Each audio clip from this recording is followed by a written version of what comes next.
Hello student, KJ knowledge hub के YouTube channel में आपका स्वागत है।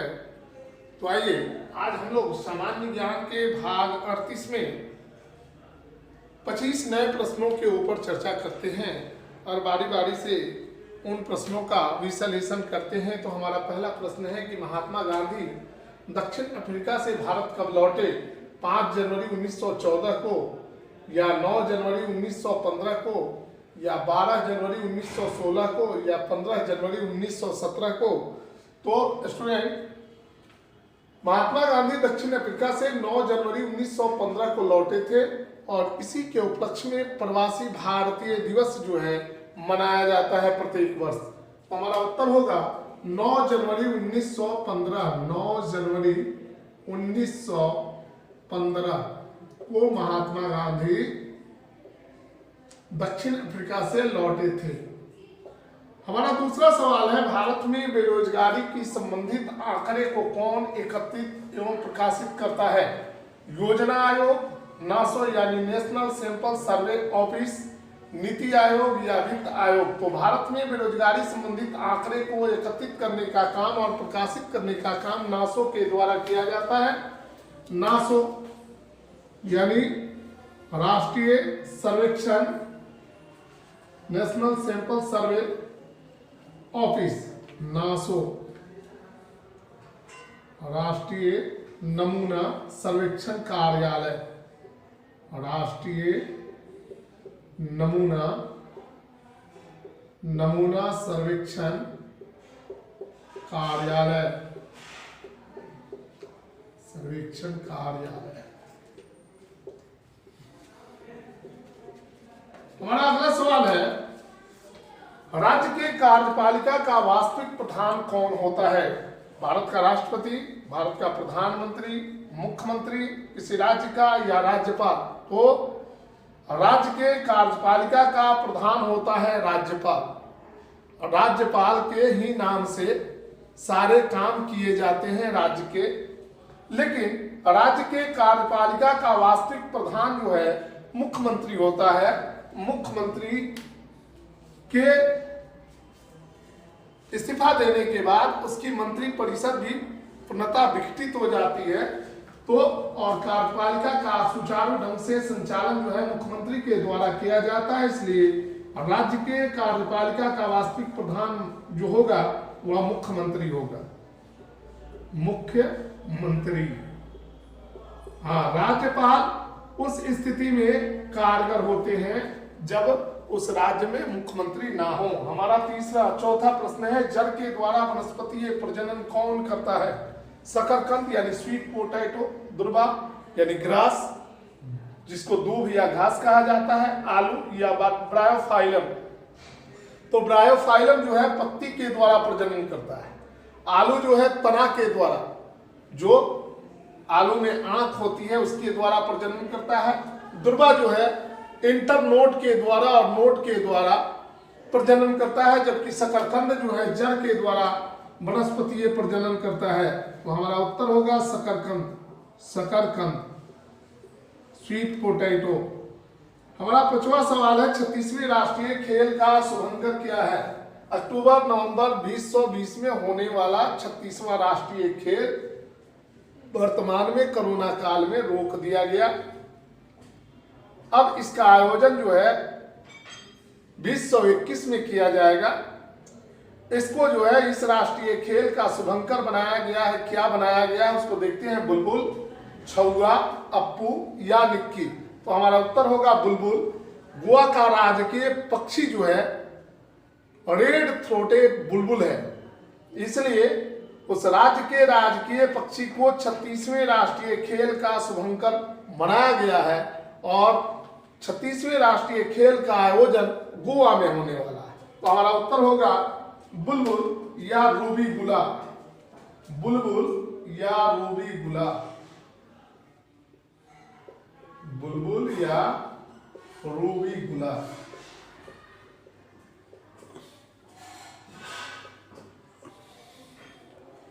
अब स्टूडेंट हम लोग प्रश्न संख्या 6 को देखते हैं। हमारा प्रश्न संख्या 6 है, छठा सवाल है, मुद्रा की आपूर्ति का नियंत्रण किसके द्वारा होता है? रिजर्व बैंक के द्वारा, व्यावसायिक बैंक के द्वारा, वित्त आयोग के द्वारा या योजना आयोग के द्वारा? तो वर्तमान में योजना आयोग समाप्त कर दी गई है, इसके जगह पर नीति आयोग की स्थापना की गई है। तो भारत में मुद्रा की आपूर्ति का नियंत्रण जो है रिजर्व बैंक ऑफ इंडिया करती है। तो हमारा उत्तर होगा रिजर्व बैंक के द्वारा। रिजर्व बैंक के द्वारा। हमारा अगला सवाल है, प्रश्न संख्या 7, भारत में युद्धक टैंक कहां बनाए जाते हैं?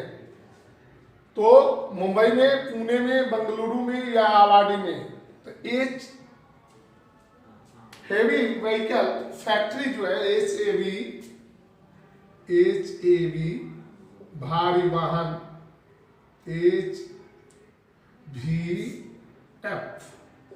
हेवी व्हीकल फैक्ट्री, ये चेन्नई के उत्तरी भाग में आवाडी नामक एक स्थान है, यहां पर अवस्थित है। आवाडी में इसके द्वारा भारत के कई युद्धक टैंक बनाए गए हैं इस कारखाने के द्वारा, आवाडी के द्वारा। इसमें विजयन टैंक है, अर्जुन टैंक है, वगैरह वगैरह का निर्माण जो है इसमें किया गया है। T-22 का ये टैंक जो है आबादी में, और ये अवस्थित है। इसकी स्थापना 1961 में हुई थी।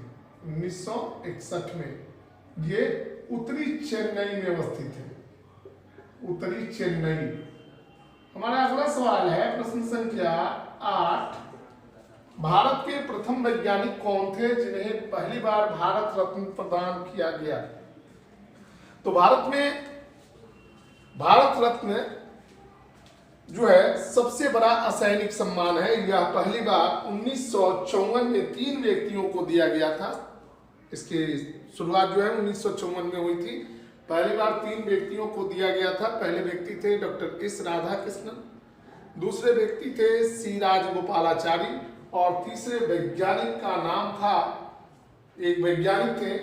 तो क्या उनमें से एक नाम सीवी रमन है, या विक्रम साराभाई है, या होमी जहांगीर भाभा है, या एपीजे अब्दुल कलाम है? तो एपीजे अब्दुल कलाम उस समय 54 में थे नहीं, उस समय इतने ऊंचे पोस्ट पर नहीं पहुंचे थे। तो हमारा उत्तर जो होगा सीवी रमन, चंद्रशेखर वेंकट रमन को 1954 में जो तीसरे व्यक्ति थे सीवी रमन ही थे जिन्हें भारत रत्न पहली बार दिया गया था। तो हमारा उत्तर होगा सीवी रमन। 1970 में सीवी रमन की मृत्यु हो गई थी। इन्होंने 1930 में रमन इफेक्ट की खोज की थी, जिसके कारण इसकी घोषणा इन्होंने 28 तारीख को किया था। इसलिए भारत में विज्ञान दिवस 28 तारीख को ही मनाया जाता है। और इन्होंने रमन इफेक्ट की खोज की थी, इसके लिए 1930 में इन्हें नोबेल पुरस्कार मिला था। तो हमारा उत्तर होगा सीवी रमन, चंद्रशेखर वेंकट रमन, चंद्रशेखर वेंकट और रमन। हमारा अगला सवाल है, प्रश्न संख्या 9, वर्तमान में भारत के रेल मंत्री कौन है? सुरेश प्रभु, पीयूष गोयल, नितिन गडकरी या हर्षवर्धन? डॉक्टर हर्षवर्धन वर्तमान में भारत के केंद्र की सरकार में स्वास्थ्य मंत्री हैं। नितिन गडकरी जो है सड़क परिवहन मंत्री हैं। पीयूष गोयल जो है वर्तमान में भारत के रेल मंत्री हैं। सुरेश प्रभु इसके पहले भारत के रेल मंत्री थे। तो हमारा उत्तर होगा पीयूष गोयल। पीयूष गोयल वर्तमान में भारत के रेल मंत्री हैं। हमारा अगला सवाल है, प्रश्न संख्या 10, आर्थिक विकास के दृष्टिकोण से भारत की गणना होती है पिछड़े हुए देश के रूप में, अर्धविकसित देश के रूप में, विकासशील देश के रूप में या विकसित देश के रूप में? तो आर्थिक विकास के दृष्टिकोण से भारत को विकासशील देश माना जाता है। हमारा देश भारत जो है विकासशील देश है। उत्तर होगा विकासशील देश, विकासशील देश के रूप में। स्टूडेंट, अब हम लोग प्रश्न संख्या 11 को देखते हैं। हमारा प्रश्न संख्या 11 है, संख्या 11 है, विमानन कंपनी ड्रैगन एयर, पहले इसका नाम ड्रैगन एयर था, कैथे ड्रैगन नया नाम है, का संबंध किस देश से है? हांगकांग से, जापान से, दक्षिण कोरिया से या थाईलैंड से? तो ड्रैगन एयर यानी कैथे ड्रैगन की स्थापना 1985 में हुई थी और इसका संबंध हांगकांग से है। हांगकांग की यह विमानन कंपनी है। हांगकांग पर वर्तमान में चीन का नियंत्रण है। हमारा अगला सवाल है वह कौन सी संख्या है जिसमें उसके वर्ग को जोड़ने पर परिणाम 240 आता है। तो माना कि संख्या बराबर x, तो प्रश्न से संख्या को x मानते हैं, तो प्रश्न से क्या हो जाएगा x प्लस एक्स स्क्वायर बराबर 240। इसको सजाते हैं तो हो जाएगा x square plus x minus 240 बराबर 0। एक्स स्क्वायर प्लस एक्स यानी 16x में से अगर 15x को घटा ले तो x बचेगा और 16 में 15 से गुना करेंगे तो हमको 240 मिल जाएगा बराबर 0। आगे चलते हैं स्टेप अगले स्टेप में। तो x plus 16 minus 15 x plus 16 बराबर 0। कहने का मतलब है कि x बराबर प्लस 15 या माइनस 16। तो माइनस 16 को देखते हैं।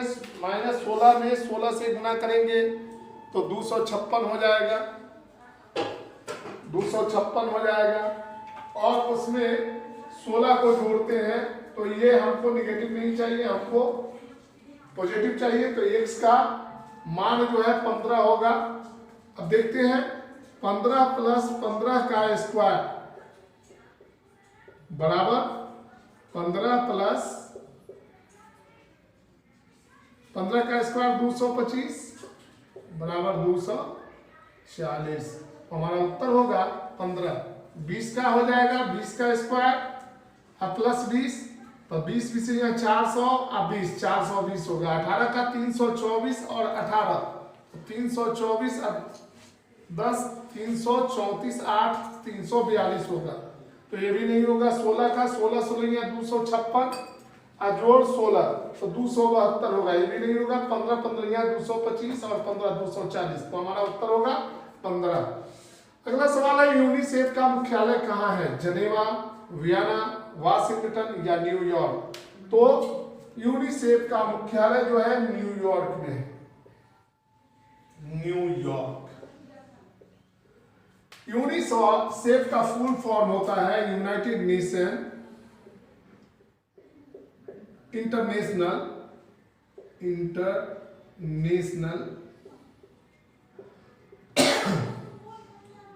Child emergency fund. Child emergency fund. और इसकी स्थापना हुई थी 11 दिसंबर 1946 को और मुख्यालय बनाया गया था न्यूयॉर्क शहर। न्यूयॉर्क। हमारा अगला सवाल है विजयनगर साम्राज्य की स्थापना किसने की थी? हरिहर और बुक्का ने, हरिहर और कृष्ण प्रथम ने, हरिहर और राजा प्रथम ने, जयदेव और कृष्ण प्रथम ने। तो विजयनगर साम्राज्य की स्थापना संगम वंश के दो भाइयों हरिहर और बुक्का ने 1336 ईस्वी में की थी। इसको कर्नाटक साम्राज्य के नाम से भी जाना जाता है। तो हमारा उत्तर होगा हरिहर और बुक्का। हरिहर ये दोनों भाई थे, संगम वंश के थे, और बुक्का और साल था 1336। प्रश्न संख्या 15 भारत के कुल श्रम शक्ति का लगभग कितना प्रतिशत भाग कृषि में लगा हुआ है? 48%, 50%, 52% या 54%। तो भारत के कुल श्रम शक्ति जितना श्रम शक्ति है उसमें से 54% भाग जो है खेती बाड़ी में लगा हुआ है। हमारा उत्तर होगा 54%। 54% भाग जो है श्रम शक्ति का वह खेती बाड़ी में लगा हुआ है। अब स्टूडेंट हम लोग प्रश्न संख्या 16 को देखते हैं। हमारा प्रश्न संख्या 16 है घड़ी किस राजनीतिक दल का चुनाव चिन्ह है? टीडीपी यानी तेलुगु देशम पार्टी का, शिरोमणि अकाली दल का, राष्ट्रीय कांग्रेस पार्टी का, राष्ट्रवादी कांग्रेस पार्टी का या बहुजन समाज पार्टी का? टीडीपी का, एसएडी का, एनसीपी का या बीएसपी का? तो टीडीपी का चुनाव चिन्ह है साइकिल। यह एक क्षेत्रीय दल है। सैड भी पंजाब का एक क्षेत्रीय दल है, ये आंध्र प्रदेश का क्षेत्रीय दल है। सैड का चुनाव चिन्ह है तराजू छाप। बीएसपी यानी बहुजन समाज पार्टी का है हाथी, चुनाव चिन्ह है हाथी। और एनसीपी का, नेशनलिस्ट कांग्रेस पार्टी का चुनाव चिन्ह है घड़ी। तो हमारा उत्तर होगा एनसीपी। और अगला सवाल है प्रश्न संख्या 17, भारतीय हीरा संस्थान कहाँ अवस्थित है? पुणे में, सूरत में, मुंबई में या जयपुर में? तो भारत में भारतीय हीरा संस्थान की स्थापना सूरत में की गई है। हमारा उत्तर होगा सूरत। हमारा अगला सवाल है घासीराम कोतवाल की रचना किसने की थी? विजय तेंदुलकर ने, शिवपूजन सहाय ने, रामवृक्ष बेनीपुरी ने या फणीश्वरनाथ रेणु ने? तो इनमें से ध्यान से आप देखिएगा तो आपको पता चलेगा कि ये तीनों जो लेखक है, शिवपूजन सहाय, रामवृक्ष बेनीपुरी और फणीश्वरनाथ रेणु, ये हिंदी के हैं, जबकि विजय तेंदुलकर मराठी भाषा के लेखक है। तो घासीराम कोतवाल की रचना विजय तेंदुलकर ने की थी। विजय तेंदुलकर ने की थी। हमारा उत्तर होगा विजय तेंदुलकर।